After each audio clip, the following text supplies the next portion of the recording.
Welcome, everybody, to another episode of Meet Me in Napa. Your host here, Jeremy Jackson. I'm so glad to bring you these exciting guests, exciting people here in Napa Valley. Now, oftentimes I've been getting accused or people say, hey, man, I love your wine podcast. And I'm like, we are not just a wine podcast. And my special guest here today will prove me right when I tell people that. Miss Skylar Grey, how you doing today? I'm doing great. Doing great? Good. How are you? I'm doing good, man. I'm excited. I'm excited to be here. I often say where, around people in the community, and then I ask them to come on, and then I gotta be, different, because we're on camera, but we see each other often, right? Yeah. You are someone who's been in Napa Valley for a while. I asked you earlier, you said about 2017, right? Yes. 2017. That's when I moved to St. Helena. Yep. And then came down to Napa in 2020. 2020. Okay. Mm-hmm. So you've been in the Valley for a while, but anyone who knows you knows you have an illustrious career. You've done some very, very great things in the world of music. And now that you're here in Napa Valley, what has and we'll go back to what you've done, but what drew you to Napa Valley and what even brought you here? Well, I came for the wine, but I stayed for love. I like that. Yeah. Love for more wine or love for a person? Love for a person. The love of my life. I met him in 2016, actually, at Bottle Rock. Well, during Bottle Rock at Oxbow Market. Okay. I was buying a watermelon, and he walked up to me and asked if he could carry my melon for me. That was his pickup line. So it's always the simple, easiest lines. You would think you have to say something so great. It's like, can I help you? Right? Yeah. No, it was really sweet. And then a year later, we became a thing, and I moved in. Okay. So for the Bottle Rock, were you here as performing, or yeah, you were performing? Okay. I was here guest performing with a band. Okay. But I had been a couple times before that just to come wine tasting and stuff, you know. But yeah, I stayed for love. So what was your first year ever coming to Napa Valley? That was 2016, or? My first time wasn't actually that much before that. I don't remember exactly when it was. Okay. But it was within a couple years of that. Okay. And the reason was I had been, this is so random, but I was in Japan on a tour of some kind or doing some show. And I had this glass of wine called Inglenook. I'd never heard of it. I was not a wine person. Yeah, I was never a wine person before that. I liked wine, but I didn't know anything about wine. Yeah. And I was like, dang, this is really good. And I decided to come to Napa because of that glass of wine. Wow. Yeah. Man, you beat me to the question, because usually with a lot of my guests, I ask them, what was the first glass of wine that stood out to you? So yours was Inglenook. Yeah. Yep. Yeah. That's Francis Ford Coppola, of course, Godfather, and all the great works he's done in cinematic history.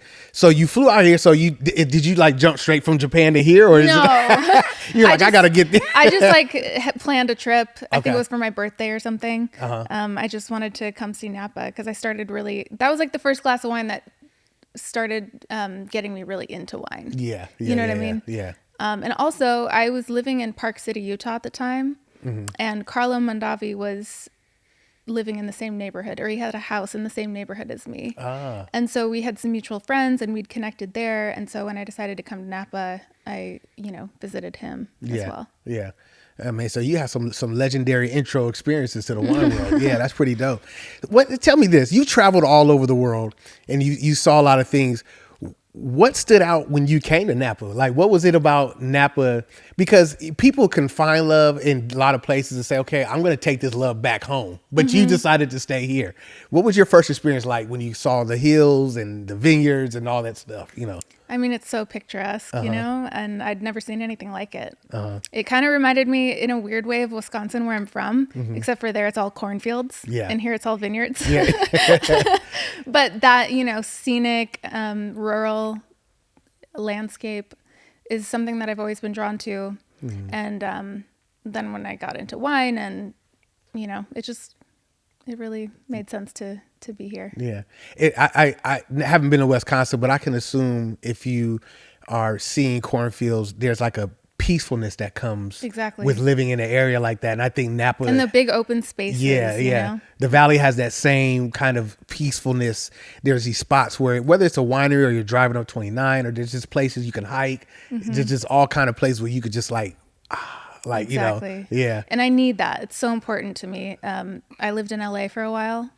That's chaotic. Yeah. I would never live there again. Yeah. But, you know, coming from such a rural place in my childhood and then moving to LA when I was 17 was such a shift. It was such a crazy transition, culture shock and everything. Yeah. And it really wore me down, you know? So I think I was 23 when I decided to leave LA, and I just said I need to go somewhere that has the peace and quiet and the open landscapes. And I went to Oregon for a while. That was also why I moved to Park City. I was trying to find my place, you know, where it would make sense for me to live and have my career and be an easy trip to LA, but also give me the peace and quiet. Don't have to deal with the day-to-day of, yeah. And so then Napa checked all those boxes for me. Yeah. I mean, so being from Wisconsin and you said you moved to LA, I mean, obviously for those who don't know, just to give a quick introduction, you've written some very, very smash hits in the music industry. One being with Eminem and Rihanna's "The Way That You Love Me," or Love the Way You Lie. Love the Way You Lie. I'm sorry, Love the Way You Lie. Excuse me. And as I was listening to that song, I was just listening to it the other night because I was like, man, I haven't heard this song, but that song is so big. You hear it so much. And I know I have, whether you're at a concert or whether you're, you know, maybe they're playing some in between the next set or, you know, at different things. And so you were how old when that was that the song that like was your breakout song that took you like to the next level, or what were you doing prior to that? And what was your process like? I'm turning my phone over because it keeps lighting up and distracting me. No worries. So Love the Way You Lie, I would say definitely was the song that launched my career. But I did have a little bit of a career before that.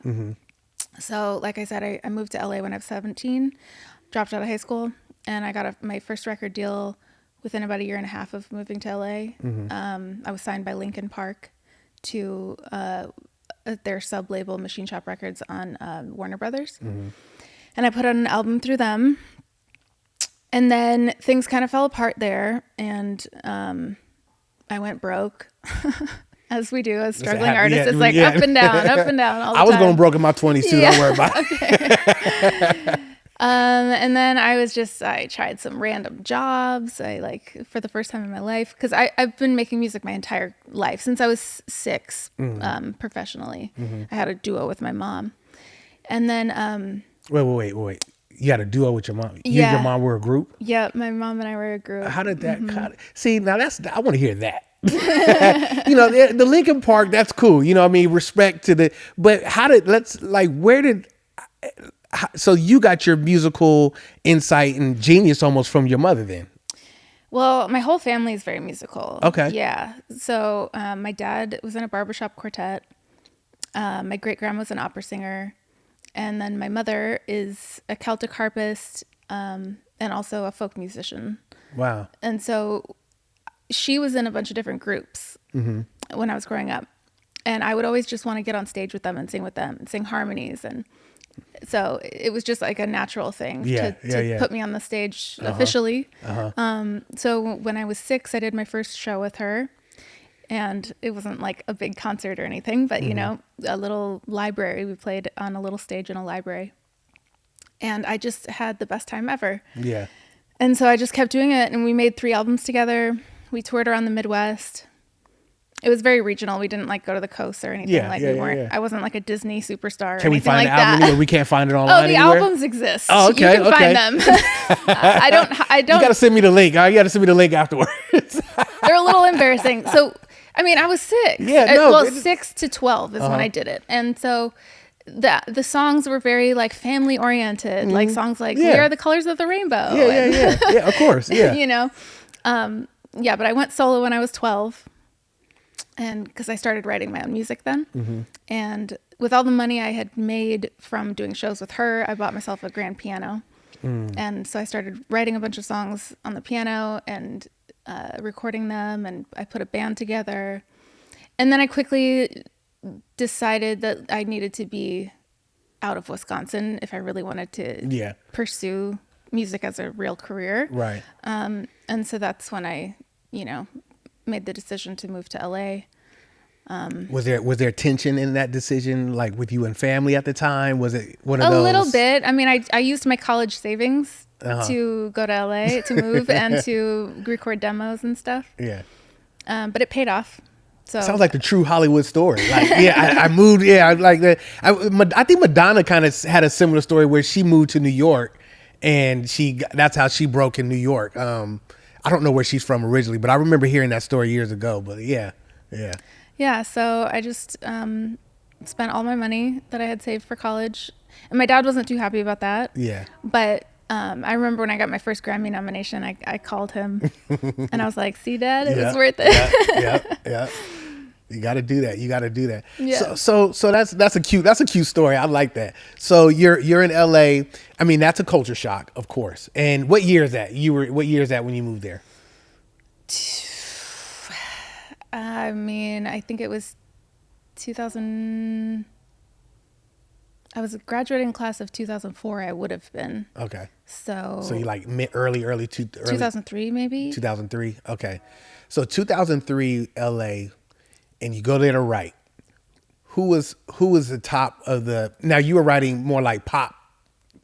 I went there to be an artist. You were there to be an artist. Okay. Yeah. Because as I looked at your catalog, you have this kind of mix of like you've been partnered with a lot of like hip hop artists throughout your journey, right? But the music you make is not necessarily that, right? Well, and this leads into my whole story of why I wanted to work with Eminem, because when I first heard Stan, we all know Stan.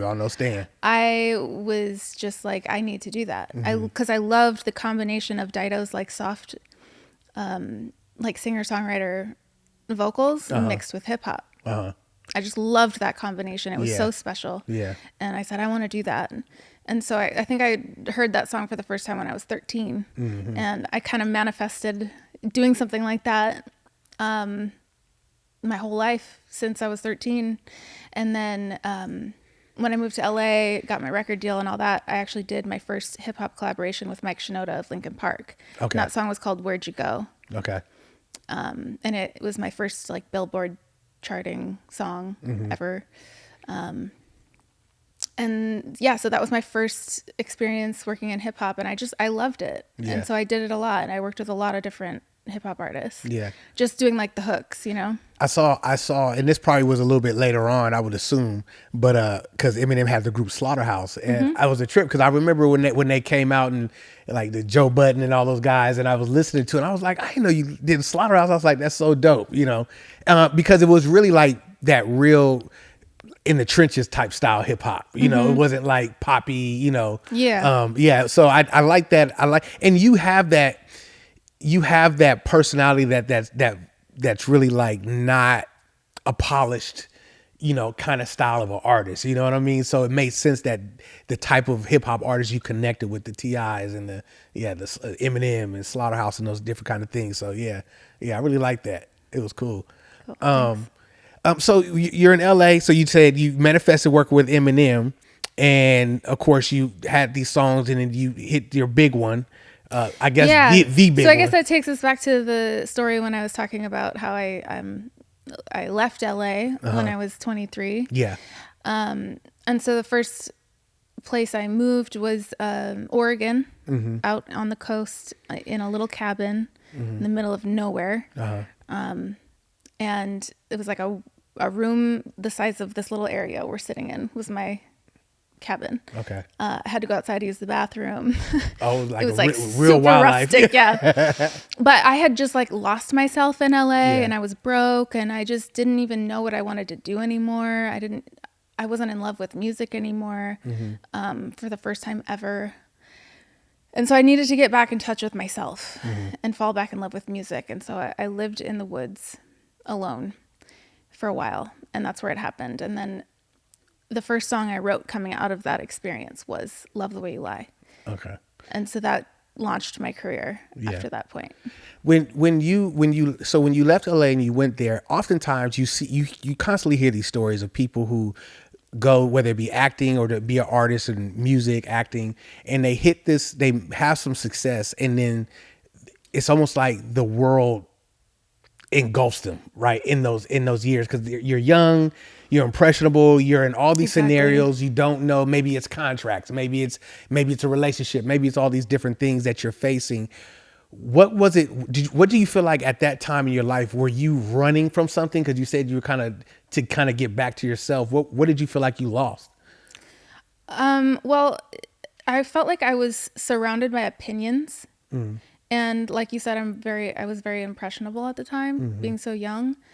And so all these opinions of, people telling me what they thought I should be doing musically and what I should be wearing and all the, and it was hard to stay in touch with like why I did music in the first place and who I wanted to be as an artist. I just kind of lost sight of all that. And so that caused me to have writer's block and, just lose my passion and like understanding of myself and my artistry. It was just gone. It was like a blank. Was it a lot of when you say like opinions, because if that was around that time, you think, I don't know, was Britney Spears already? She was already a star at that time. So do you feel like they were trying to mold you into like this cookie cutter thing and of an artist, should I say? I mean, it was all different things. Like so many different people seeing me in so many different ways. And me not standing up for myself and my own vision, because I thought everybody else were the experts, about you, huh? About music and how to succeed and all this stuff, because I was so green. And so I went down all these different paths, like trying all these different things, and I just kind of got lost in that. What were there any books, like, so when you moved to the cabin, were there books you were reading? Like, what was the process of you coming back to who you were? What kind of things did you do? I mean, first of all, just getting back in touch with nature, because I was born and raised in a place that was so rural. Just being in nature alone was probably the most powerful thing for me, because then I could hear myself think. I could feel my own intuition again. So I would just like walk around the woods. No like, gun, no bow and arrow, no nothing, just a knife. But my cabin was at the top of this sand dune, and you couldn't drive to it, so you had to hike up the hill to get to it. Oh wow! And so no neighbors, no. How did you find this place? So it was like a friend of my mom's. Okay. My mom lives in Oregon. Okay. And so it was a friend of hers property, and she had this cabin that she was starting as like an artist retreat, specifically for this reason. So I was broke, and so I couldn't afford to live anywhere anyways. And basically I just traded work for my rent. And so she had a little art gallery in town, and I just sold art for her in exchange for living there. Wow. Yeah. That's some real grit. So like for you then, it wasn't such a shock to how you've lived, because you've kind of had small town living before. So I could see where that could be a problem. Somebody coming from a big city, then having to go to that, and they've never experienced that. I was terrified.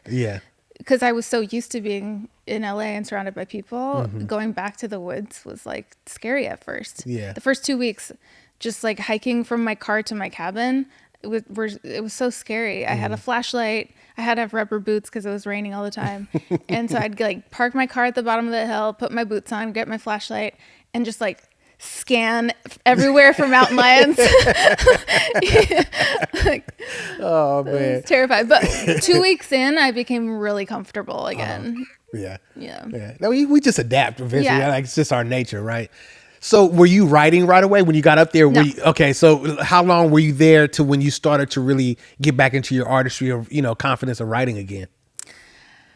I would say it was about 6 months after I moved there that I wrote Love the Way You Lie. And so I had probably started making music again like 3 months in, just like dabbling. I put a little studio together. There was another building on the property that I was allowed to use to put a studio in. So I put like my very, very minimal studio setup in there. I had like a microphone, a keyboard, and a laptop, and like 2 little speakers, you know. And so I put all that in there and started just like playing around, messing around. No real songs came of it, but just like, you know, exploring sounds and whatever. Tinkering. Yeah. And then I had this like kind of epiphany moment where I was just like, I'm meant to do this. I don't really know how to do anything else. I'm a high school dropout. I can't get a good job. Like, I can make more money at music than anything, probably. So I just got to figure it out. I got to figure out a way to make a living at this. And I even took a job playing keyboards for another artist. I was like, at least that's music. You know?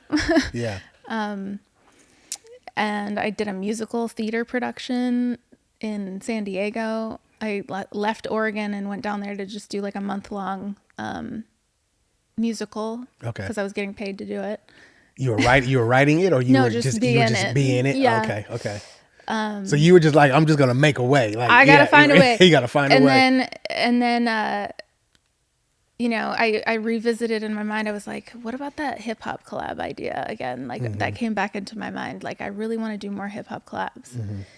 And so I reached out to my publisher, who she signed me when I was 17 or 18, or whenever I signed my record deal.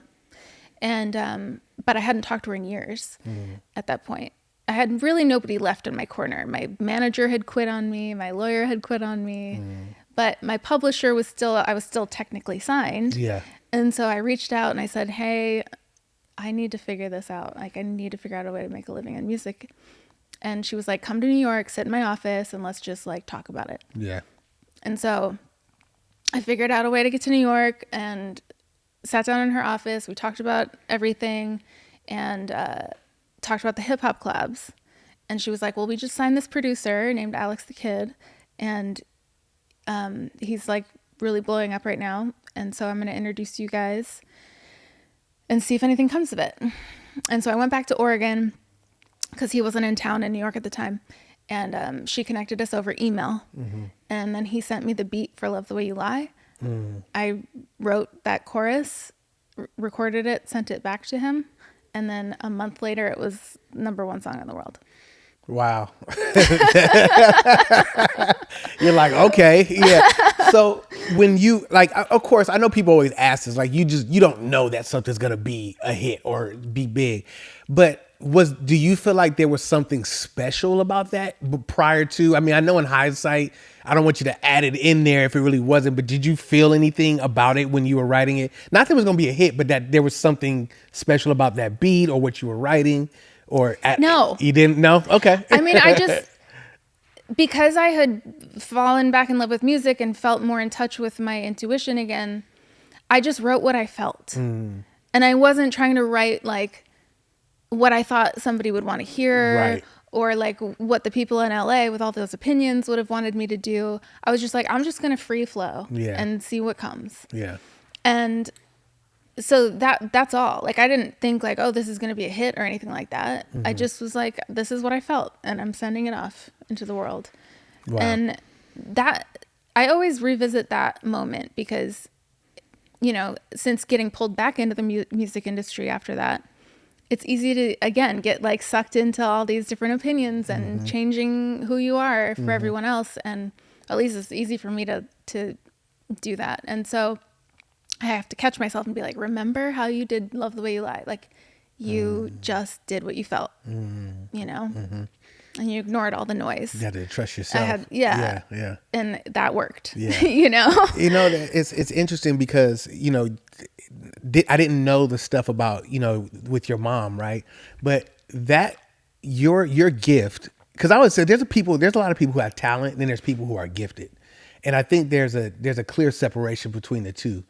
Like, to me, Michael Jordan might not have been the greatest basketball player ever, but he's the one he's the one who proved it on the court, right? There might be some guys in high school legends. Oh, he would have been better than Jordan, but he didn't go through the process to become Michael Jordan, right? Yeah. So that's part of the gifting. And I think that you had these things instilled in you from a very young age, and you had this process and this repetitiveness that was in you. So by the time you get to these people who know what they're doing, it probably was inevitable to have a clash, because you're the one with the gift. You get what I'm saying? Like, you're the one with the gift with the writing, and other people who are, who create great art have the gift. And then you have these people trying to tell you constantly how to manifest that gift or how to use it. And you stuck with your guns, and it really took you, it's catapulted yourself into, a different stratosphere. I looked last night on YouTube, 3 billion, like over 3 billion views for that video. Really? Yes. It was like 3,500,000,000 or something. That's It's crazy, right? Yeah. So to think that, your mind and your heart flowed through a pen and it made that kind of impact. How do you think about that when you hear that? Like, how does that make you feel as an artist, or even as a person? Just not even as an artist, but as a person.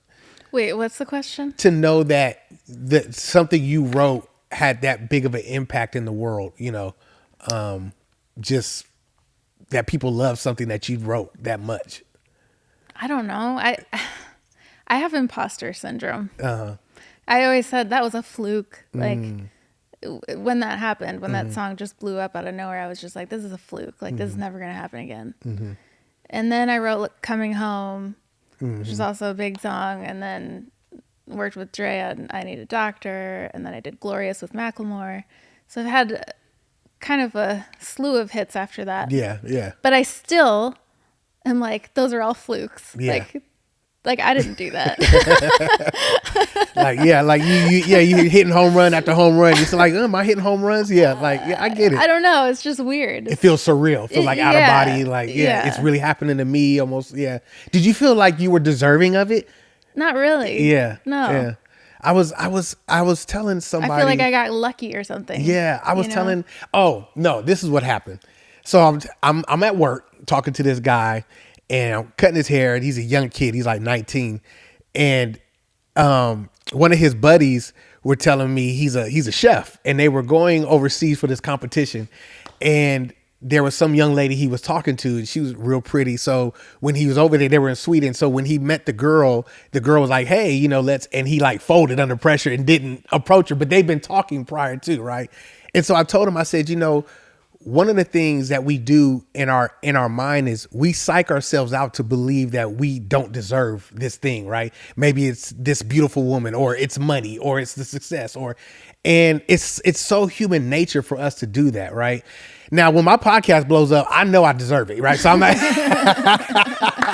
but I'm also an older person. I'm older by the time when it does happen to understand life. It didn't happen to me. Maybe if I was in my 20s and I, did something that was highly successful, I might feel that way. But I understand the process. So I guess do you still live in that space of feeling like it's not real, or I deserve this now, or the Skylar from. Well, I think part of it is because those songs in particular were so easy to write that I'm just like, that was too easy. Like, you know what I mean? Yeah, you thought it should have been harder. Whereas there's other songs I slave over and they go nowhere. You know what I mean? Like songs that I just put so much time and energy and effort into, and I'm just like, why does nobody care about those? Yeah. But the one that it took me 15 minutes to write the hook, I just recorded it quick, sent it off. That's the hit. Yeah. Like,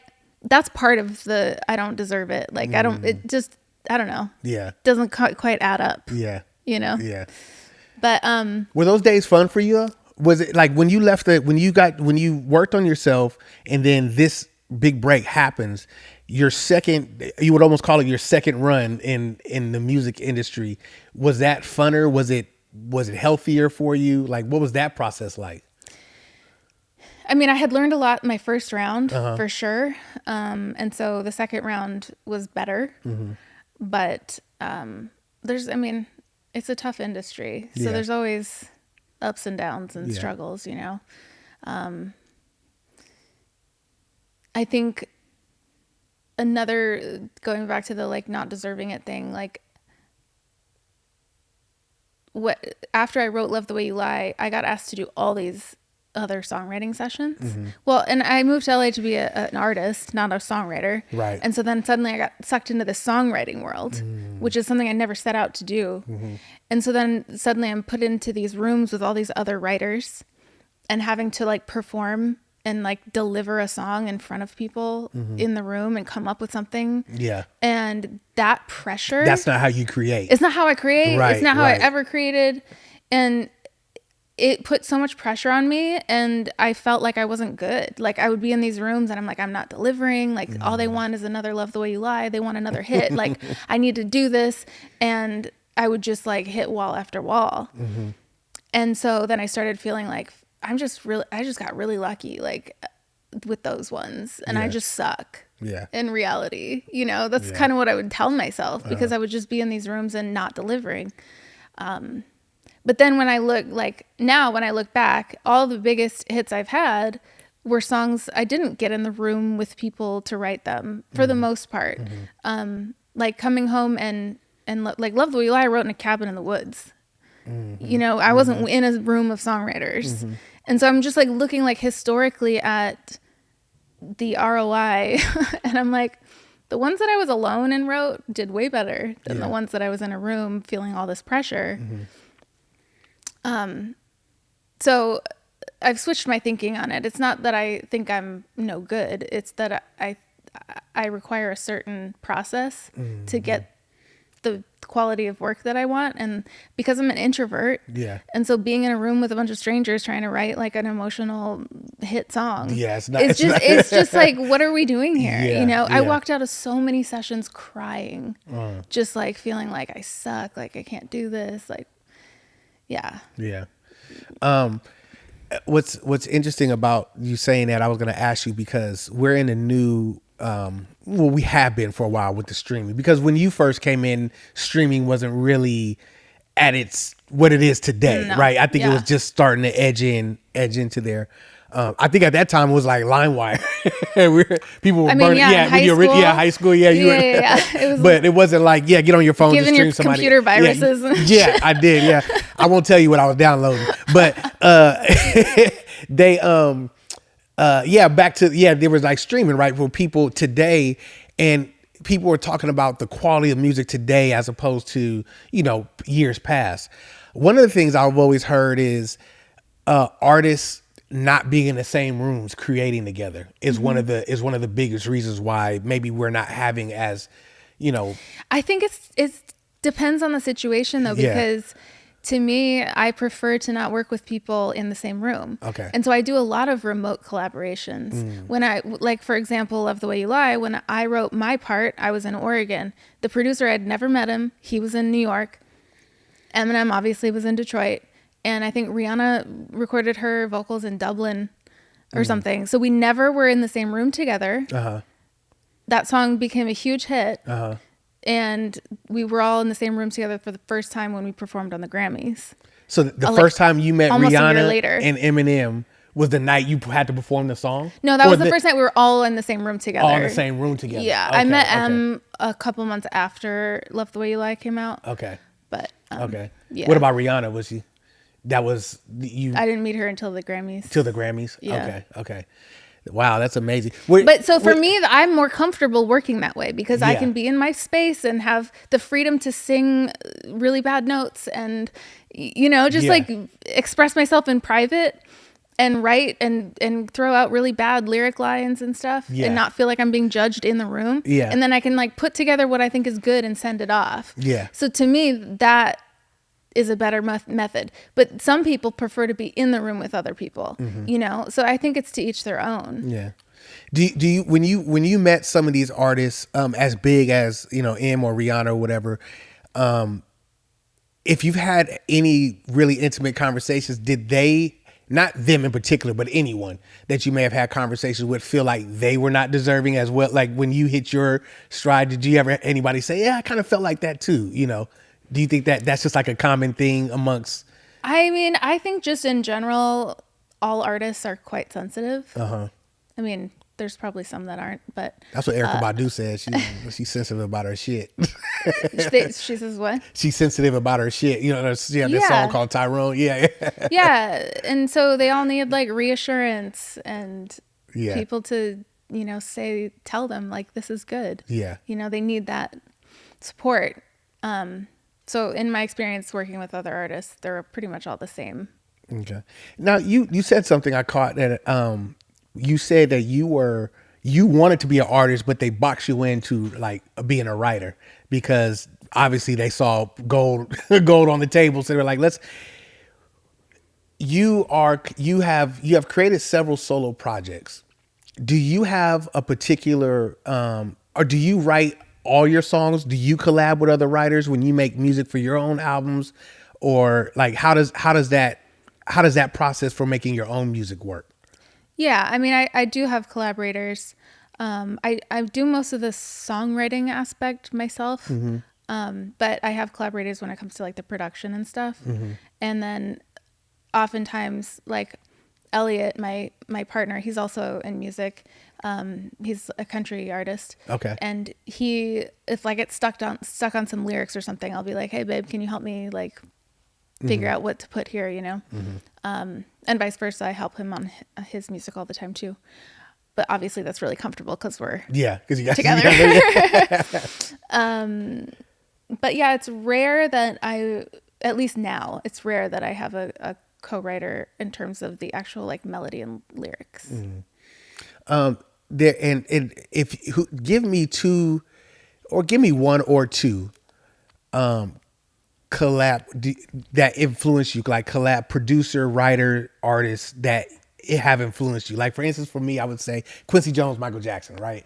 You know, Babyface, and I don't know, everybody he works with, I guess, because he writes so many hits. Do you have a favorite, like either if it's today or past, that kind of influence you as far as, hey, when these two people get together, they make magic? Because that's what it seems like you and Eminem have, right? You guys kind of make, you know, very good music together. Do you have anyone that influenced you, or a combo of artist, writer, producer that you like to?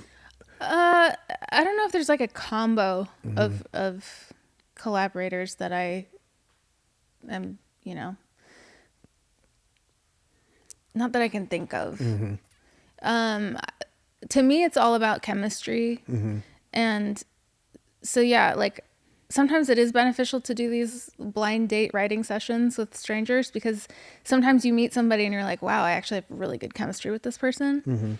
And so like the producer of my new album, we started working together maybe 10 years ago, and we just have great chemistry. We have a great workflow. Yeah. And so I like to stick with the people that I have good chemistry with. Right. Eminem, we have good chemistry. Right. And then there's other people that we have terrible chemistry, and we're not going to work together. They're great artists, but just don't have the chemistry. I know what you mean. It's like, how do we complement each other, and just the workflow and the personalities and everything. Yeah, but I can't think of like a duo that I like look up to like that. That's like. Was there anybody in the music scene where you grew up that made it, that might have influenced you in Wisconsin, in those areas? Was there any bands or anybody that you know of that might have been a local influence growing up, or not really? I mean, yeah, I was into so many different types of music because of my eclectic music background with my parents. Okay. You know? And so I would go to folk festivals, and there was this guy named Willie Porter. He's an incredible guitar player, like mind blowing. And so I got pretty obsessed about his music for a while, and he was local. He's a folk guitar player. Okay. Yeah. I don't know if you'd call it folk. He's just like a crazy guitar player. But yeah, there was a bunch of different local and not local, you know. Obviously there's tons of artists I look up to. Yeah. I feel like mostly influenced by the 90s. So Fiona Apple and Sarah McLachlan, Dido. I loved when I found a vocalist that I could relate to, because growing up, I had this desire to be on Broadway for some reason, because I did a bunch of musical theater as a kid. But then I realized my voice wasn't powerful enough for that. I have a very delicate voice. And so then when I discovered people like Dido, who have that like kind of angelic, soft vocal, softer vocals, but they can make it really cool. And those are the type of artists that I feel inspired me the most when I was younger. And then I got really into like Radiohead and Nirvana, Smashing Pumpkins. But yeah, the 90s were like... Yeah, 90s were the best. I think 90s, you know, don't shoot me, but I think 90s was the best decade of music. I agree. In the history. I agree. I mean, I don't know another era that has produced that kind of music. And I would say probably very, very close. I like the 80s, but I think the 60s really had some really good stuff going on 80s, too. But, like, is hit or miss for me, but overall in general, it's kind of cheesy to me. Yeah, I hear that. You know often. what I mean? I hear that. I think it's because of that the electronic. The synthesizer. Yeah, they got like out of control in the 80s. I hear that a lot. But it is cheesy. But it's like some of your like biggest hits were like those cheesy songs. You know what I mean? Like, no, there's some great songs. Yeah, I think it's more sonically. I was just like, come on. Yeah. So over some of that top. doesn't have great replay value, that's for sure. Yeah. But yeah, 90s man was just the era for me, especially in hip hop, of course. It was what? Going back to the locals thing, Garbage. No, do you know Garbage, the band Shirley Manson, from the 90s? Big grunge rock band. And what's you said? So they recorded some of their albums. Marilyn Manson? No, Shirley Manson. Shirley Manson. Okay, I'm not familiar. Okay, so Garbage was popular like in the Nirvana heyday and all that stuff, and they were kind of local because they were recording their albums in Madison, Wisconsin. Okay. So going back to the were there any local inspirations? That would be the it one. Popped up in your head. Yeah. I was just like, oh my god, I can't not mention Garbage.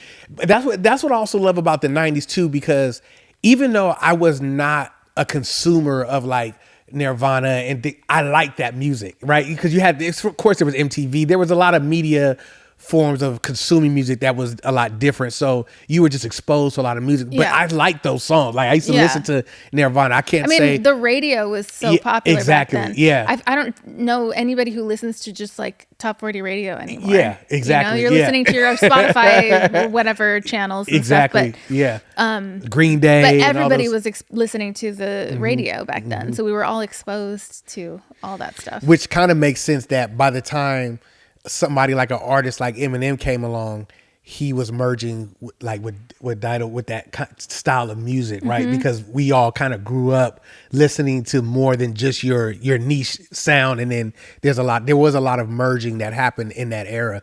So now that we're here, I have a question, because you have an album coming out soon, right? What's the name of the album? Wasted Potential. Wasted Potential. Oh man, sounds like the story of my life.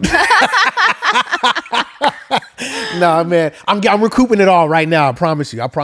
But I was thinking, I was listening to your very first album when you were under Holly Brook. Yeah, it's my first and middle name. The very first song on that album to the very first song on Wasted Potential.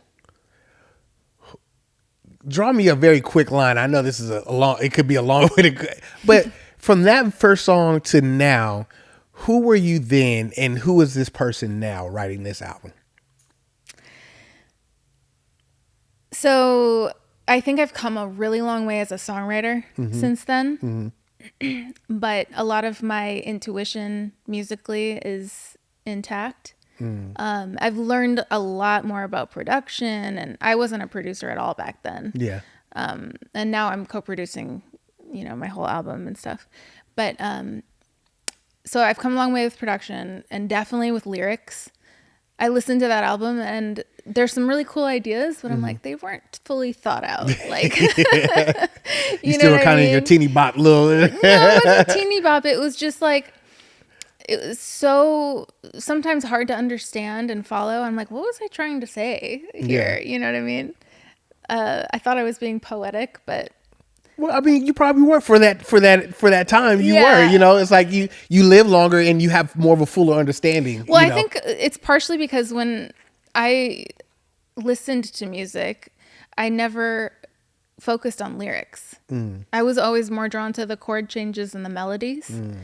And I would not even know what a song was about and just, you know, sing it and belt my heart out listening to the radio and have no idea what I was, even the words were. Because that wasn't something that really mattered to me back then.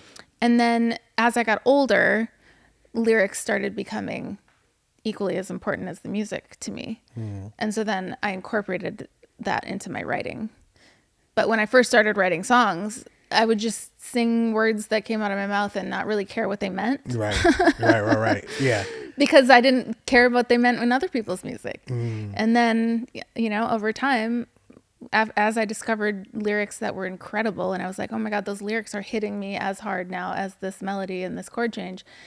I really started to realize that the poetry in songwriting is just as important. And I think maybe the melody and chord changes and stuff still are the first thing I'm drawn to, but the lyrics are what make me a fan forever. If the lyrics are like really powerful on a song, then that's what makes me obsessed with the song. Yeah. You know? So it doesn't feel like you wasted your potential. Why name your album that? I mean, you were the person who took the risk and you left home and you did that. Like what? No, I know, but because I just feel like when I was envisioning my life when I was younger and my career, I saw something totally different. What'd you see? I thought I'd be like on top of the world, and I'm not saying I haven't been successful, but like I have not been as successful as like the dream I had envisioned. And looking back, there's a song on my album called Motivation, and that's where the album title Wasted Potential comes from. It's a lyric in the song. Okay. And looking back at my whole career and everything, I realized that like every mistake or thing I did along the way that like stopped my growth was all my fault. It was all me just being lazy or like not wanting to do something or, you know, and so this song Motivation, it's about not having motivation. And it's just reflecting on, you know, that me just being, you know, self-sabotaging my own career to a point. Like I can't blame anyone else for my failures. It's all my responsibility, and I can see every point in my career where I went wrong. You know, and so this wasted potential is, you know, just kind of about that. Well, I mean, oftentimes those are the moments that helped us to become who we are, right? So let me ask you this. Is that more metaphorically that you're naming it that, or do you really feel that way? I really feel like that way sometimes. Yeah. You know, it's like it's a pendulum. It swings. Sometimes I feel like I've wasted my potential, and sometimes I feel like I've done great. You know, it depends on the day. Are you taking the same risks now in your career that you felt like you did when you had nothing and you're like, I gotta go get it? Do you feel like that same person is driving behind the wheel today, like as that 20-something or 19, 17-year-old girl was? Yeah, I mean, we get older, we're a little bit safer as we get older, right? So yeah, I would say like my motivation and drive for what I do ebbs and flows depending on like what I'm going through and how inspired I'm feeling. And right now, I probably have more motivation than I ever had, at least since I moved to LA when I was 17. Like I have that much drive and motivation now. But there's been a lot of time in my career when I've just been like, I'm over it. Yeah. I'm just going to sit on the couch. Like, I don't want to do this anymore. Yeah. You know, it's too hard or whatever, coming up with a million different excuses not to work or not to get shit done. Yeah. It ebbs and flows. Yeah. But right now I'm very driven. You're driven. Yeah. You're going after it. So as you're here in the Bay Area, I know that when we said Holly Brook is your original name, and I was reading something, or I think I was listening to hear you say how you changed your name to Skylar Grey because it was like a gray time in your life, and that was type of why you chose that name. You chose that at a certain season in your life, right? So what has and that was it. That was in Oregon, I want to say. Was that when that happened? Okay. So now you're in Napa Valley, right? Where it's not so gray. The sun is shining. You know, the beautiful vineyards and all this stuff around you. If not that you will, but is there something about here in the Valley in the Bay Area that is shaping who you are in your music now? Or do you think that it's just you're kind of been in your lane for so long, it wouldn't matter what your geographic location is? On how your music was coming out, how it turns out, should I say? Yeah. I don't think.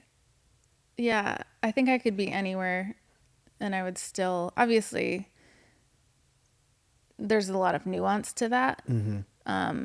There's going to be things that, no matter where I am, there's going to be things that influence me.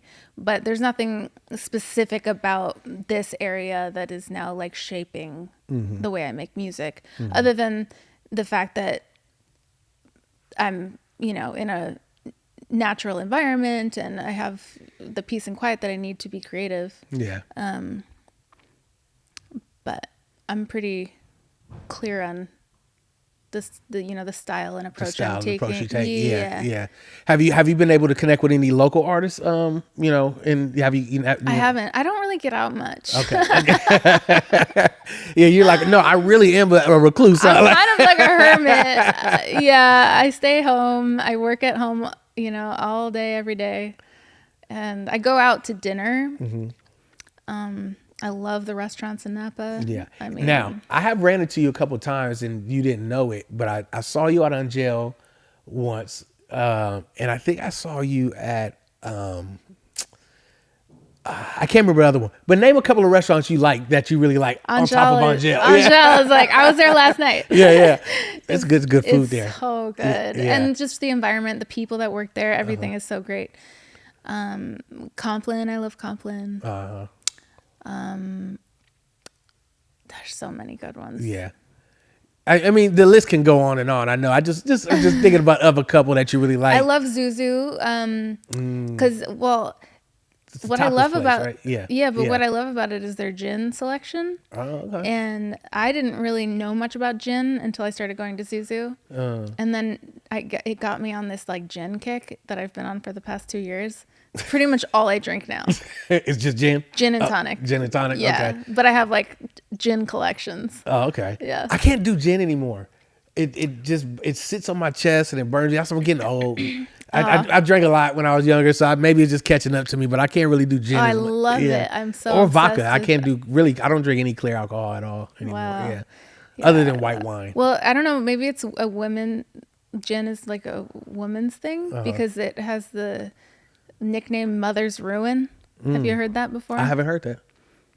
So, I don't know. You don't know where that came from? I don't know where it came from. It's called Mother's Ruin. Okay. And so I'm like, oh, maybe it's like more attractive to women, gin. I don't know. Just a theory. Could be. All right. I'll research that after. All right. Well, cool. Well, Skylar, I just want to say thank you for coming on today. It's been a pleasure to talk to you. It's been a pleasure to hear more about you. Like I say, you really are like an introvert, because when you see you come in and you kind of just, you're to yourself, don't really talk much. And so to see you now more in your element, more expressive, I can really see how, there's that yin and yang, to you. And even in your artistry, even how you could be very, emotional, but then you're very lively, but then you're like hip hop. And then you're just like, there's this yin and yang to you. And I think it serves you well. Thanks. And, I don't think you're wasting potential. Thank you. I appreciate it. Well, I think what happened was I just turned 40. And so I was like looking back at my life and I'm like, where did all the time go? I haven't done all the things I want to do. You know what I mean? Well, you got another like 45 years to go. 50, But I wanted to actually talk about that real quick. so my album is basically telling my childhood story because I turned 40 and was looking back at my life, like, where did the time go? I felt like I didn't appreciate my childhood enough. And so I wanted to write a set of songs where I could like live vicariously through those songs to relive my childhood. And so that's like the premise of the album. So it's what's interesting that you say that, because I think that 40 people, I remember this guy telling me years ago, I was in my 20s, maybe even like early 30s, 31, 32. And I met this guy, he was like 45, 6. And I was going through a lot of changes in my life. And he was like, and he said, young blood, this is what he talked to me. He said, young blood, he's like, your 40 is going to be your best decade. And I'm 45 now. And I would be damned if he wasn't lying. I mean, right when I hit that 40 stage, it was like things start to come together in a way that you just weren't aware of yet. Right. And so, I'm actually feeling that. Yeah, no, it's going to happen. Yeah, I just turned 40 like a month ago, and I'm already feeling that. It literally happened for me. It was just like that almost. And so I know what what you're not only experiencing, but what you're about to experience. You're coming not necessarily into yourself, but you're more confident in standing in who you are. Yeah. You know, like you just like, okay, this is it. And I'm not shaking, I'm not breaking, I'm not moving for anyone. I don't care how close the relationship is, how much I love this person. This is me. Right. And that there's some of that I walked into it at that stage of my life. There was also a thing when you talk about going back to your kid, I did a sound bath for the first time. And anyone who knows me, like I grew up, very religious, and I'm not saying it in a negative way, but it was just a very religious home. And so things like that would have been like witchcraft or something, right? I just grew up believing that. But when I did the sound bath, and it really took me back to my childhood, and there was some forgiving of myself that I had to go through and what I did. And so when I went through that process, it's like, it was such a release for me. So you're doing it through your music. I'm doing it through this album. Yeah, you're doing it through the album, right? Yeah. And it, like for me, 100%. I feel like I'm doing it through my podcast. This is my art. This is because back to what you were saying, that's why I wanted to go back and really get that story of you and your mom, because my thing was, it wasn't through music, but I grew up, like I say, in church, and I used to always see dynamic speakers growing up. And I always wanted to be that. Like I wanted to be a motivational speaker. I was influenced by the Martin Luther Kings and, preachers. And so this is my pulpit now, and this is me stepping into my pulpit. And that's why, I constantly hear, you do it so well, you do that. And I was like, yeah, but it's my gift. That's why it looks so easy. It's not like I didn't study at a university. I didn't do all these things. It's just my gift. And so you're in your gift stage and the blessing of where you are. I don't know, I was going to ask you, but don't have to really jump into it too much, but even contractually, I don't know, who, if you're signed to anyone, if you're more independent, but you're at a stage where you went through all those seasons of the music industry of your life. And now you can really just do. Yeah. Right. Without all the other stuff anymore. And whatever success you're going to garner, which I believe you will garner a lot of success, it will all be yours. It won't be, nobody will be able to say, well, it's because of me. And you feel guilty about it. Yeah. Because somebody might say it, but you're in that stage now where it's like, no, it's not. Yeah. People can't do the manipulation like you were saying when you were younger. So 40s is going to be a dope decade for you. I promise you. I'm excited. I promise you. I'm excited now. I was like dreading it. No. I'm like, okay. You're still beautiful. You're going to be, and you have the relationships and you have, you're going to kill it. You're going to kill it. I want to say something. Napa is going through a renaissance right now. I believe, and I see podcasts, social media, bottle rock, right? They had the Leonda Festival, they had the Blue Note Festival. There's all this artistry that's happening in Napa right now.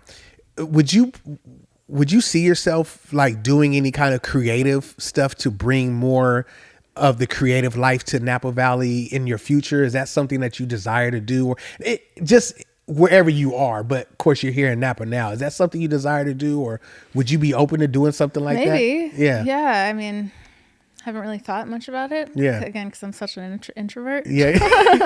But I mean, somebody throws me an idea, I'm open. You just do a writer's room and you just be upstairs. You know what I mean? You don't have to be with everyone. I mean, I do bring a lot of artists and producers and stuff up to Napa to work with me at the house. Okay.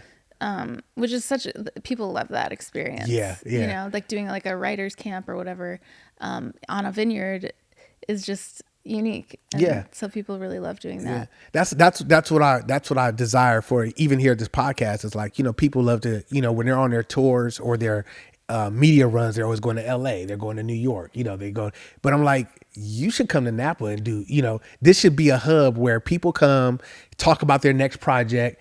And then when they're done, they have all this, you know, beauty that they can, you know, you don't have the big city and the lights and all the chaos. You have like, this could be your media run and a quick little, maybe 1-2 day vacation for you to get away. It's really, it really is relaxing for people to do that. So I hope to create that through this, you know, podcast for the, you know, for media people alike. So once again, thank you so much. Thank you. Thank you so much for coming on. We're going to bring you some more exciting guests here on Meet Me in Napa. And you guys stay tuned. You haven't seen nothing yet. Skylar, thank you again. And much success in your album. What's the date? When does it come out again? May 22nd. May 22nd. Wasted Potential. See you on the next episode.